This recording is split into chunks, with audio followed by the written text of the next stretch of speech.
Another depressing budget hoves into view, another tax-raising budget, another budget that doesn't have the courage, the guts to cut public spending. And I think the level of pessimism amongst businesses, amongst savers, amongst those that have assets of any kind has not been lower in modern times. I think for some years we've actually been living under an illusion. We've not been prepared to face up to just how much of an economic mess we're genuinely in. As we slip down the global league tables, we kid ourselves. Well, it's okay. We've got GDP growth.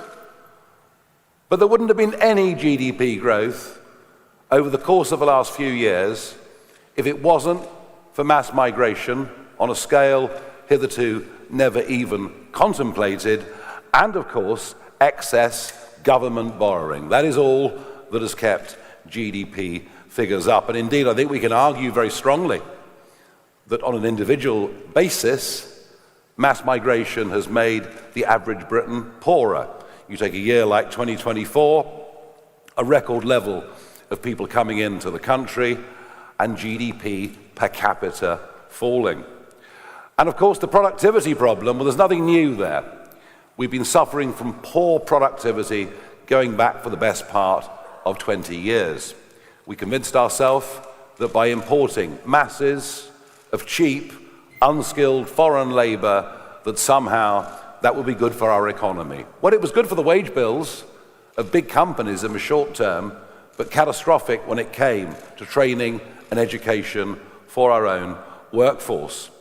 And when it comes to the public sector, who still seem to be hooked on the idea that working from home somehow is good for productivity, well, we see the disastrous results, and this is something that Danny Kruger, on our behalf, has started work on already.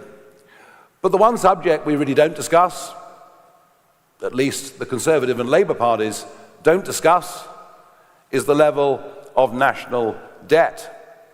In fact, even last week, the leader of the Conservative Party was saying, in office, we cut the deficit for 14 years. Well, cutting the deficit is a very different thing to cutting debt when you're still running borrowing in certainly at peacetime levels, unlike anything ever seen before. They may try to wash their hands and run away from it, but our national debt increased by over 2.5 times during those 14 years. And now it's accelerating. Now it's accelerating in the most extraordinary way. The OBR predictions for the year going back just before the general election was that we'd borrow 77 billion in the year. That estimate is now 130 billion and rising with each and every month. Our debt has risen faster than any other comparable Western country. In fact, in the last 20 years, our debt-GDP ratio is up by nearly 60%. We are doing worse on debt than any of our competitors, and that includes Eurozone countries who are in other deep, deep trouble. Our debt repayments are over 100 billion a year. They're over the level of our defense budget, and the markets are getting nervy. We've seen this with 10 and 30-year gilt yields. In fact, I think my own view is that in 2 budgets' time, the markets will actually force the Chancellor into what will be a genuine austerity budget, at which point the left in the Labour Party won't buy it, and it's why I still stand by my prediction that there will be a general election caused by economic collapse that will happen in 2027. And just look at the pace, the rapid pace that we continue to deindustrialize. It's all going. Chemicals, refining, cement, heavy engineering, steel. We're losing literally all of it. Cars, and China, the beneficiary in almost every single sector. Why? Because for ideological reasons, we have chosen to have the most expensive industrial energy prices in the world. As for benefits, well, the bill this year has ballooned to over 300 billion. That is more than the cost of the National Health Service and defence added up together. So things aren't happening, and work isn't even paying. Our million lowest paid workers would all be better off if they claimed to have mild anxiety. That is the level of mess we're in. One of my own great frustrations is that Brexit has been squandered. The opportunity to sensibly deregulate, the opportunity to become competitive globally, all of that has been squandered. And the worst thing is that regulations and the way regulators behave with British business is now worse than it was at the time of the Brexit referendum vote, and I apply that with knowledge from everything through the financial services industry to the fishing industry.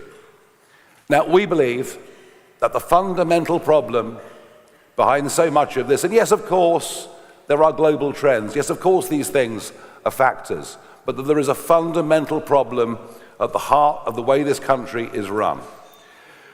It's the people that are actually doing it. We're run by a group of human rights lawyers, not entrepreneurs.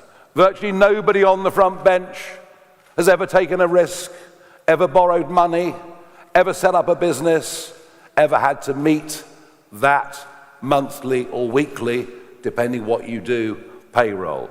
There is no understanding at all the disconnect between the conversations in Westminster and frankly in much of the media too, and what is happening in the real economy is a gaping chasm. Well, I have to tell you, it's even worse when you think about who runs the departments. Oh, let's put a minister in charge of railways, shall we? They can oversee HS2. They've never worked in railways. They've no knowledge of railways. They haven't got a clue what they're doing. And yet, we managed to have 18 rail ministers in the space of 14 years. And this applies in department after department. People whose only qualification is to be a member of Parliament. As if that's enough. As if that's enough to give a lead, to give a guide over all the things that really matter in our life. Now, if we had a Parliament made up of more experienced people from a broader range of life, that may be okay. But the current convention that both parties stick with just simply doesn't work. In fact, frankly, you think about it, it really is a farce, isn't it? You're put in charge of a big department, and then after 14 months, when you've just about got your feet under the table, Keir Starmer, or whoever else it might be, decides to reshuffle you. And so my promise is that reform will not just think differently, but reform will do differently. We will sweep away these outdated conventions. We will become the most pro-business, pro-entrepreneurship government that has been seen in this country in modern times. We'll bring into government, as advisors or ministers, people with real business expertise in their own sector. And we will signal what we hope and believe and what we know we need to be a change of attitude in this country. A change of attitude towards hard work. A change of attitude towards making money. A change of attitude towards success. And I would like to think this would begin in our schools, that we'd have more national champions, that we'd take people who'd come from nothing and become successes and make them heroes, make them role models for younger people to follow. Because believe me, that is very, very badly needed indeed. And perhaps it's appropriate that this speech is being given in this magnificent old banking hall right here in the heart of the city of London. Now, it's a place that I know incredibly well, having spent much of my working life here, and generations of my family before me that worked here. it is a very special place because it symbolizes what is still, despite everything, Britain's biggest industry. We never talk about it. Parliament rarely debates it. Financial services are Britain's biggest industry. But what sad decline we are currently in. We have an EU rule book that is almost entirely in place. And that is interpreted by massively overzealous regulation. The costs of doing business in London, the costs of doing business in our financial services industry are now simply too high. And we're losing business to places all over the world, New York, the Far East, you name it. There is, of course, one booming sector here, though. That is HR and compliance. And Richard Tice and I were talking about this earlier. The FCA now incredibly have 5,000 staff.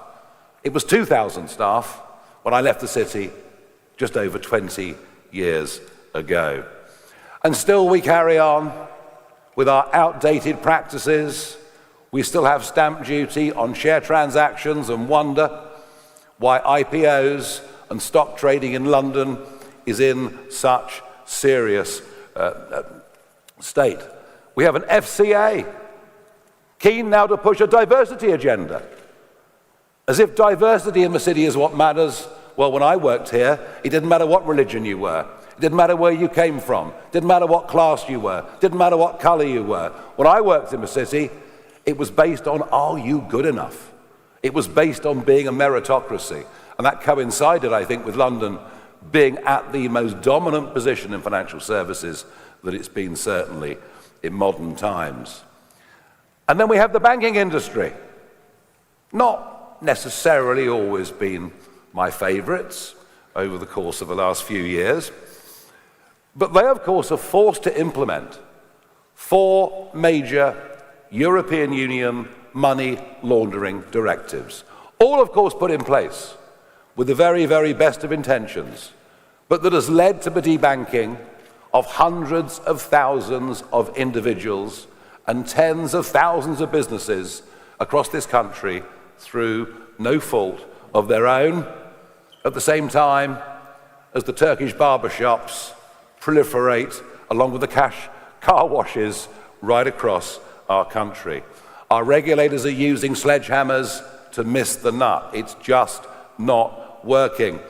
And with the banks not able to act as they should, it's led to the growth of secondary lending, that market exploding, and something which I predict will come back to bite us very, very hard, as it did decades ago. And we've totally ignored the whole new world out there. Folks, it's happening. We're being left behind. There's a global boom in the trade in digital assets, in the use of stable coins, in the usage and investment in all forms of cryptocurrency. We've literally turned our backs on it, both the Bank of England and the FCA being guilty of this. The reason the city succeeded for hundreds of years is that it innovated, it took risk, it saw what the future direction of markets and consumer and customer and commercial demand would be. And we have done absolutely none of it. And frankly, I believe it's a disaster. We should be leading the world in these 21st century businesses. So our aim would be to sensibly deregulate a rule book that was written for the European Union, not written for the City of London, to think globally and to have a much more open debate with the Bank of England. It seems that Parliament thinks, oh, the Bank of England have got independence. Well, they've got independence over monetary policy. They don't have independence over fiscal policy. And it was Richard Tice that pointed out 18 months ago the vast sums of money unnecessarily being paid in interest to banks. And now we've moved to quantitative tightening. Well, they're on course to lock in losses of £150 billion. This has a major fiscal impact on this country. I haven't heard Rachel Reeves talk about it once, which, given she was 10 years a very senior economist over there, I must say I find I find very, very surprising, and a total rethink of what the FCA is. Markets need sensible regulation that users can trust, and you know something? They don't need a whole lot more than that. And don't forget, when I talk about the city, I'm not just talking about here and Canary Wharf. I'm not just talking about Mayfair. I'm not just talking about a few very high earners. I'm talking about an industry that employs hundreds and thousands of people in every major town and every major city in this country. That is how fundamentally important it is. The whole economy must encourage innovation. We must encourage ambition, and yes, dare I say it, risk-taking. Free markets work because people take risks. And if it goes wrong, it's not the job of governments to bail them out. It's the job of their shareholders and their bondholders to lose all of their stake. And we need so much more than that. But to be that kind of economy, we have to have the right people in our country. That breed of people that will take astonishing risk. That breed of people who'll give up their lives dedicated to a particular project that they wish to succeed. And the numbers on that aren't looking very good. The exodus is real. An estimated 16,500 very rich people will leave this country this year. But a total of about 80,000 people will leave this year seeking jobs, seeking work, seeking opportunity elsewhere around the world. And yes, many of our brightest, youngest, most ambitious people have simply had enough. We're living through a wealth drain, but we're also living again through a late 1970s style brain drain. And we intend to reverse all of that. The non-dom, and this is unpopular. You talk about this, oh, you can't just talk about rich people. Well, I'll tell you in a moment why we need to. The non-dom tax changes started, of course, by George Osborne, accelerated by Jeremy Hunt, finished off by Rachel Reeves, is a self-induced act of financial stupidity. These people pay their UK taxes. These people employ a lot of people. These people invest in British businesses and British industries. These people are the biggest spenders in the country. But off they go. Milan welcomes them with open arms, as has Lisbon over the course of the last few years. Athens now doing the same. Dubai, a 250,000 Britons. 250,000 Britons now living in Dubai alone. And that's why we've introduced the idea of the Britannia card. A one-off payment for non-doms to come back, settle here, and pay all the relevant tax on their UK income. The same is true of those that are wealthy with assets. They're fleeing. They're scared of wealth taxes. But what they're even more scared of is retrospective tax changes. And it's happened. All through the 90s, I ran my own company. I put money aside every year. I didn't take the family to Barbados. I didn't buy the kind of cars I'd have liked. I put money aside. I thought, well, that's there for a pension, and if I snuff it, it's there for the family. That is now subject to inheritance tax. People are scared of retrospective taxation, and even scared now of the idea of an exit tax.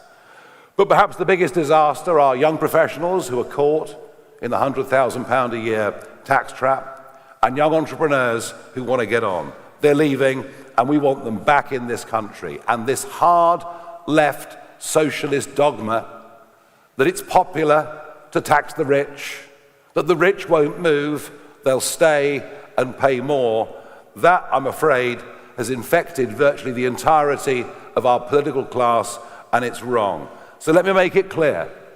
I want as many high-earning people as possible living in this country and paying as much tax as they legally have to. Because if the rich leave and the rich don't pay tax, then the poorer in society will all have to pay more tax. It's as simple as that, and what we're doing is crazy. And we need those people back, although I have to accept that coming back into London will need not just sensible tax rates, not just a government they fear, it'll need law and order on London's streets to be sorted out, something that Mayor Khan appears to be oblivious to, but is given by some now as another reason for leaving. London, the capital city of Britain, in which you're too scared to wear a watch walking down the street. Right at the heart of what we intend to do to reindustrialize Britain, using the fact we have rather greater knowledge, and we're not stuck to dogma in a way the other parties were, has to be to deal with the energy industry. It's as if a new religion overtook the Commons in Blair's time. It was reinforced by Call Me Dave, Vote Blue, Go Green. We then saw Theresa May put net zero into law without even having a vote on the floor of the House of Commons. It wasn't needed because everybody agreed. And now, of course, we have Ed Miliband, whose fanaticism has taken things to a whole new level. Well, he's in competition with Boris, who wanted us to be the Saudi Arabia of wind. Somehow they all seem to think they're saving the planet. The truth is, what they're actually doing is they are exporting carbon dioxide emissions to manufacturers in companies that operate under lower environmental standards. And just look what it's done to the price. And you'll hear evasion after evasion about the genuine cost of renewable, intermittent, unreliable, renewable energy. But our electricity prices are 4 times that of the United States of America, double that of most of our European competitors. And we've done this to ourselves. It is complete and utter madness. You can have as much solar and as much wind as you want. But frankly, the grid that we have, without spending 2 to 3 trillion pounds updating it, cannot cope with that intermittent energy, which is why we now pay wind turbines to turn off when there is too much wind. The lunatic cost of net zero is continuing deindustrialization. 3 or 4 more years of this, there'll be very little manufacturing left in Britain at all, believe me. And when you think about it, it's really quite mad, isn't it? Because we're not just seeing the closure of our refineries and everybody else, who, for many cases, energy contributes 40% of their overall bill. But we're even conning ourselves now. The Prime Minister talks about AI. We're going to be an AI centre. Oh no, we're not. Because the new energies, the new industries, use more energy than the old, heavy manufacturing industries. If we want to be involved with data centres, with crypto, we're going to need to use more energy than we've ever done before. And even with this massive amount of expenditure that we've put through subsidy and much else into wind, for example, there were days in January this year when we were importing 25% of our energy, and it was coming from Norway, across the other side of the North Sea, and it was coming from Belgium and from Holland. At some point on the current course, energy won't just be expensive, but the lights actually will go out. So we will scrap all net zero subsidies. We will bring down the cost of energy. We will get rid of the insane North Sea taxes put on by Jeremy Hunt and then a bit added on the top by Rachel Reeves. Let's get the North Sea operating. Let's have a look at some of the new onshore gas fields that have been found in this country. That will produce tens of thousands of well-paid jobs. And we've given notice already to the renewables industry that the current insane AR7 round of wind auctions, where it would appear that Ed Miliband is happy to lock in for the next 20 years prices that are 30, maybe 40 or 50% higher than the current already exorbitant price. We've given notice to those companies that if we're in government, we will scrap those contracts. Longer term, we believe as a party in nuclear energy, but not the way the current non-business men and women in government and our administrations administer it. Just have a look at Sizewell, have a look at Hinkley Point, have a look at ballooning cost, have a look at time delay, and look to South Korea. South Korea do nuclear energy with no concessions to safety at 25% of the cost that the British do. Yes, there'll be obstacles with planning and much else, but we absolutely have to do this for our future. Our current politicians are not good enough. Our current politicians don't understand business. Our current politicians don't understand money.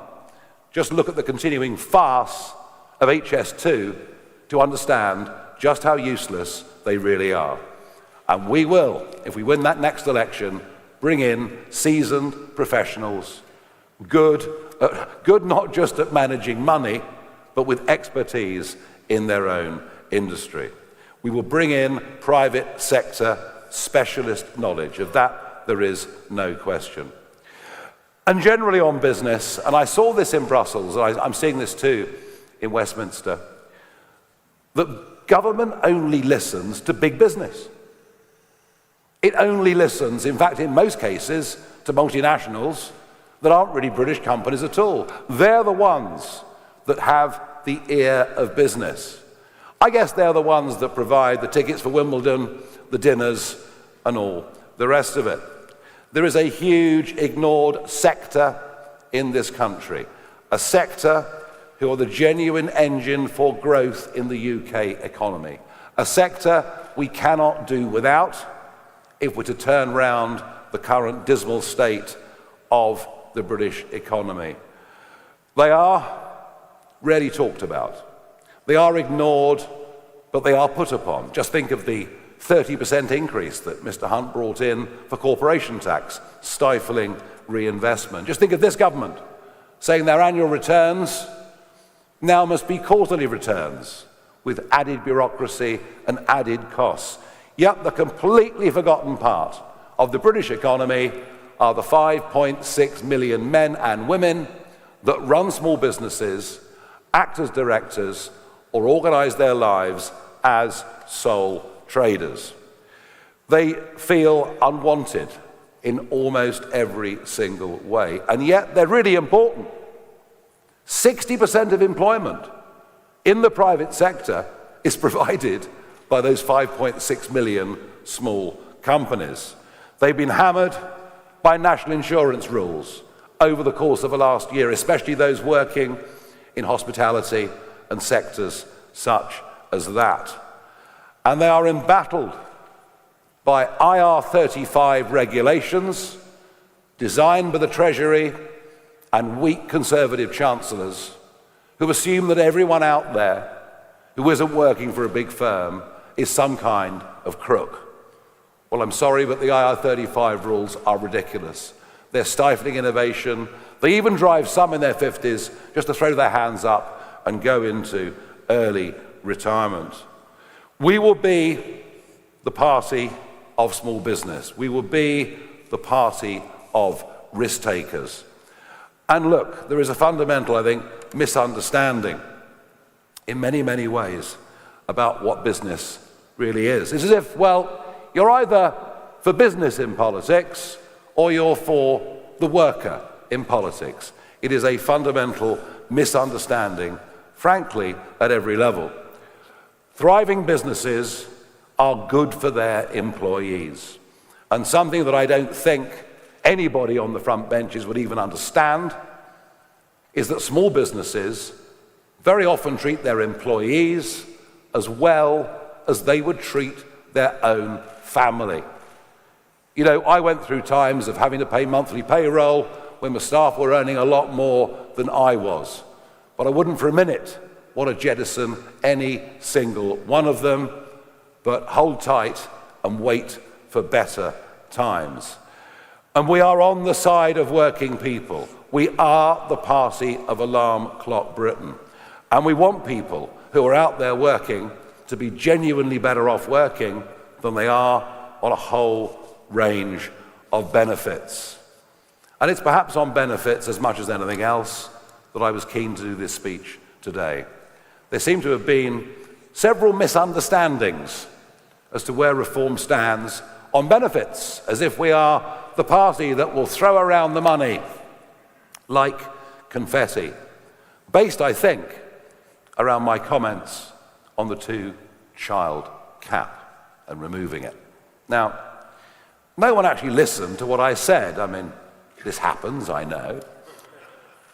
But what I said was, we should remove the two-child cap for British working couples. And what I meant by that is for lower-paid couples who are both working, the cost of childcare is exorbitant. It's a disincentive for having more children. It's a disincentive for going out to work. And so I thought a tax credit for a couple where both were working was actually a very, very pro-family policy in every single way. We have already announced cuts to welfare spending, but no one seems to have noticed.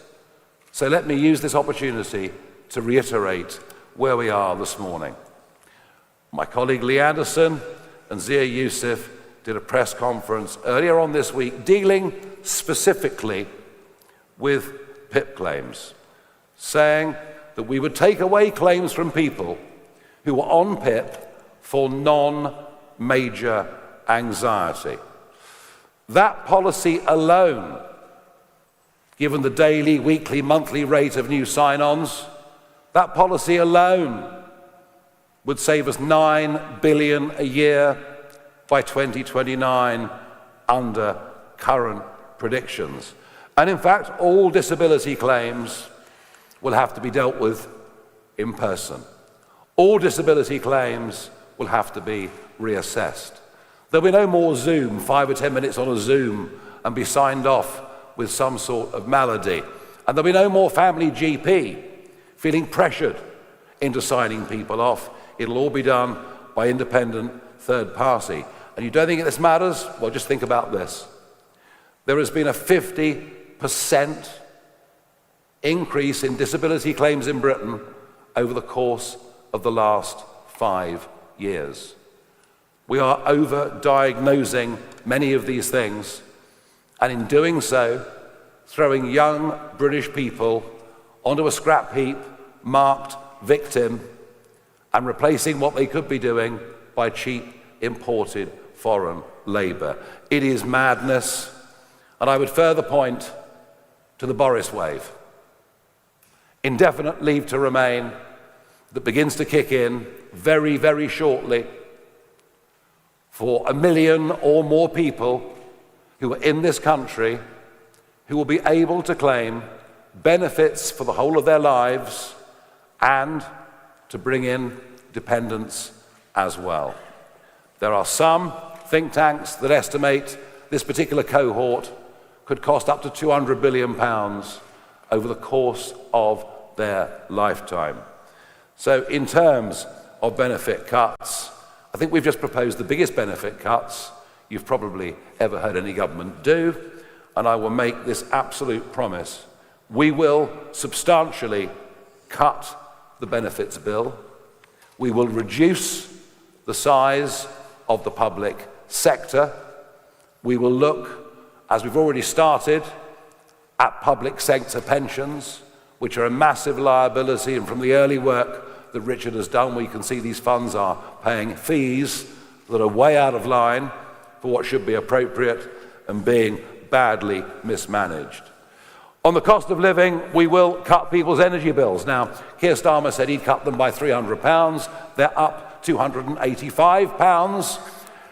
And if Mr. Miliband's wind plan comes in, we'll have locked in higher energy for decades to come. We reckon sensibly we could cut £165 per annum off everybody's electricity bill. But it's in the area of population explosion, it's in the area of mass migration where perhaps we can help a lot. A move towards net zero population increase through migration would ease pressure on rents. It would ease pressure on house price affordability. And we will commit to the biggest building program of genuinely affordable housing in this country that has ever been seen. Our young people deserve nothing less. So look, we will cut spending. We will encourage growth and entrepreneurship. We want to cut taxes, of course we do. But we understand substantial tax cuts, given the dire state of debt and our finances, are not realistic at this current moment in time. There are some relatively modest things we would do. We would immediately remove IHT from family farms and from family-run businesses.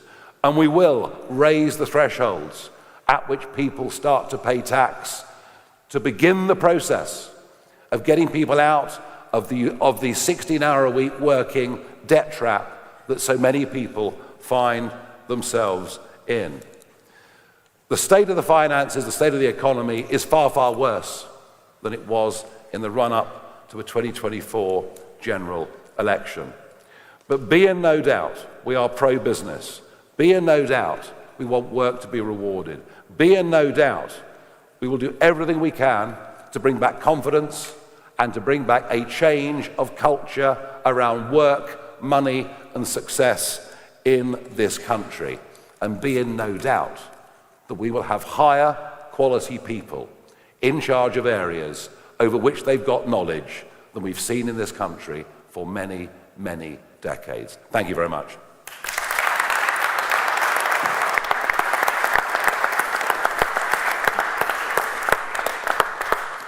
Okay, I'm going to take a few questions. The first one is Harry Farley from the BBC.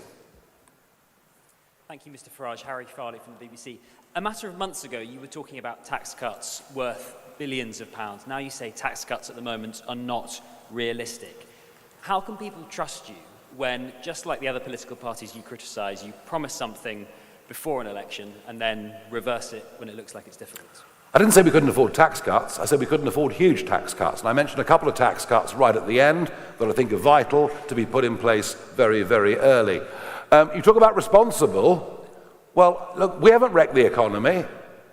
You know, we're not the ones with projected government borrowing nearly double what it was before the last general election, with unemployment at a 4-year high, with inflation pushing 4%, and with, frankly, yet another tax-raising budget around the corner that'll further dampen growth. So I would say this to you: we are being mature, we are being sensible, and we are not over-promising. But for us not to take account of the dire state of our public finances, that I think would be irresponsible. Do we want to have a smaller state? Yes. Are we going to cut the benefits bill? Yes. Will the civil service be smaller? Yes. Will we get a grip on public sector pensions? Yes. But we can't have massive tax cuts until the markets can see we've at least got these things in hand. Next is Joel Hills from ITV News.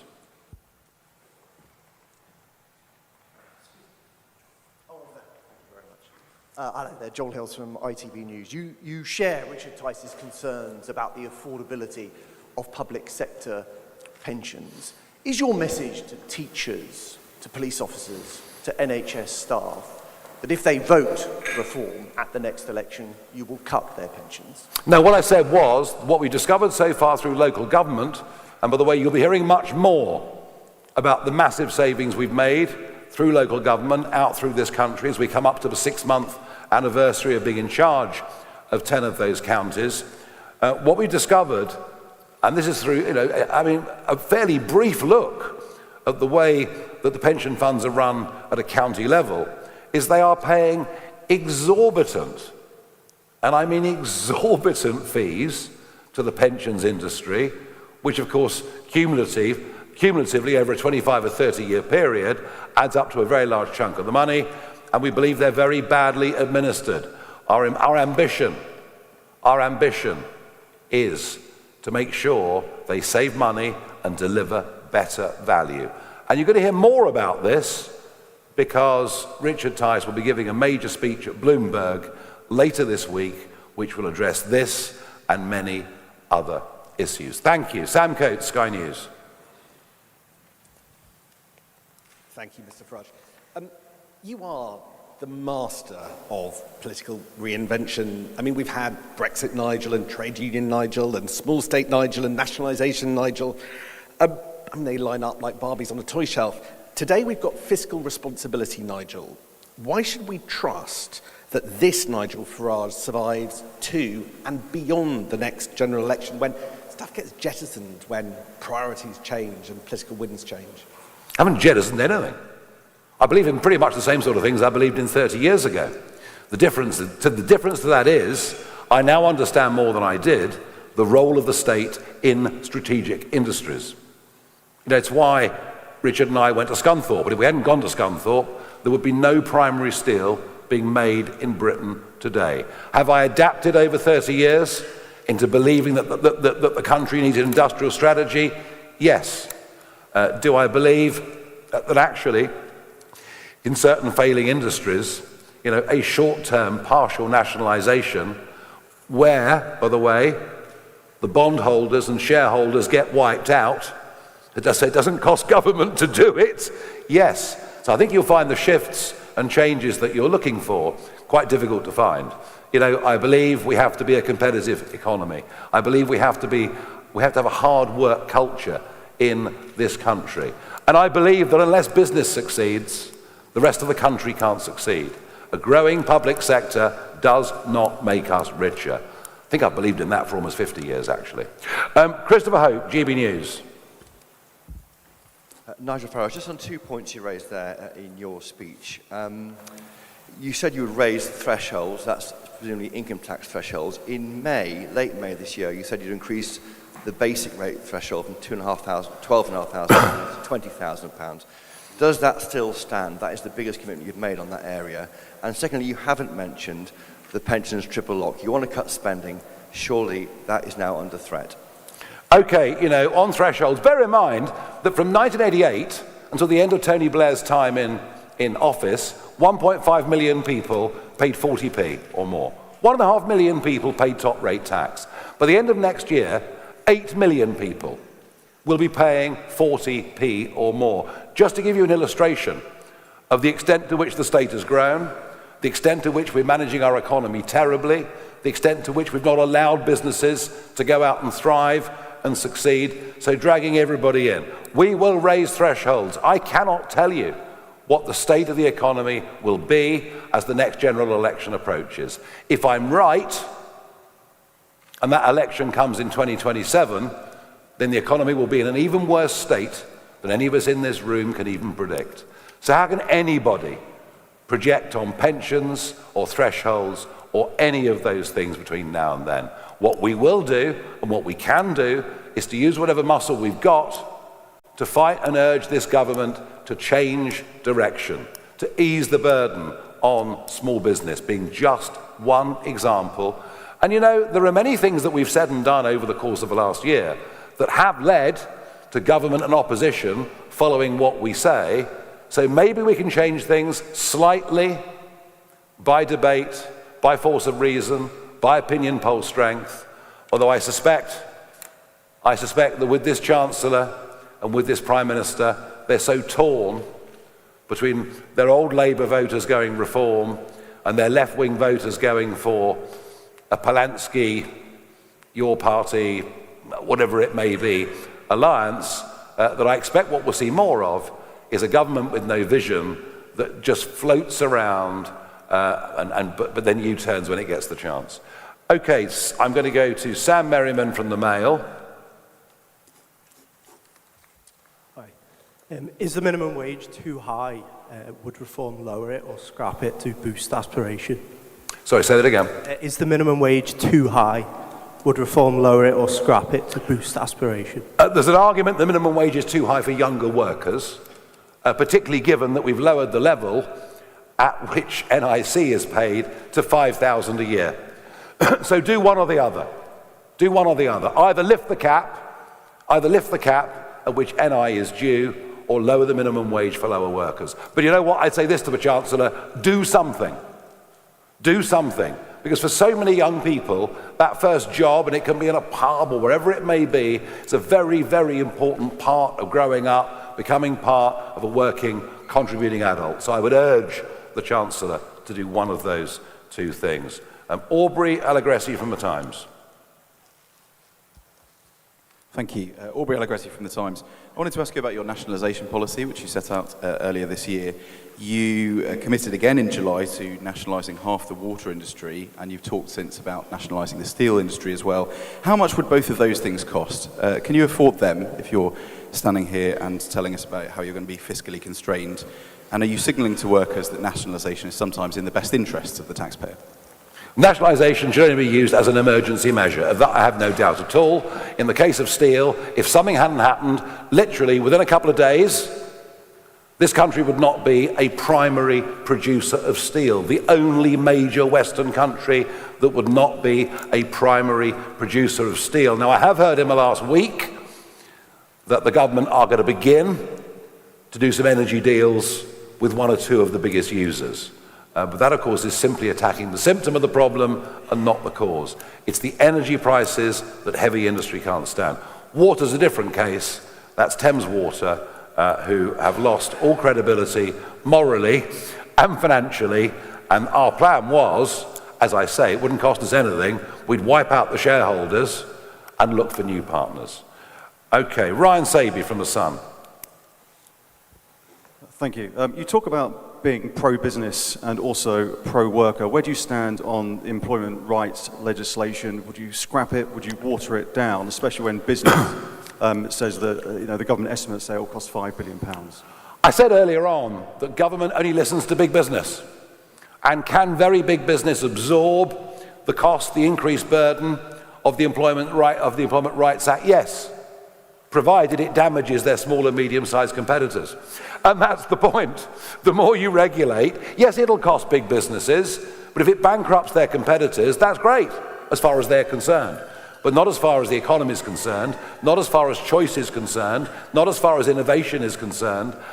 So look, the idea that the employment rights legislation should apply to a company with 3 employees, you have to start asking yourself a question. Who's that good for? Well, it's not good for the company, and it's certainly not good for the worker. And it's why I repeat what I said earlier. This is the most ignored part of the British economy.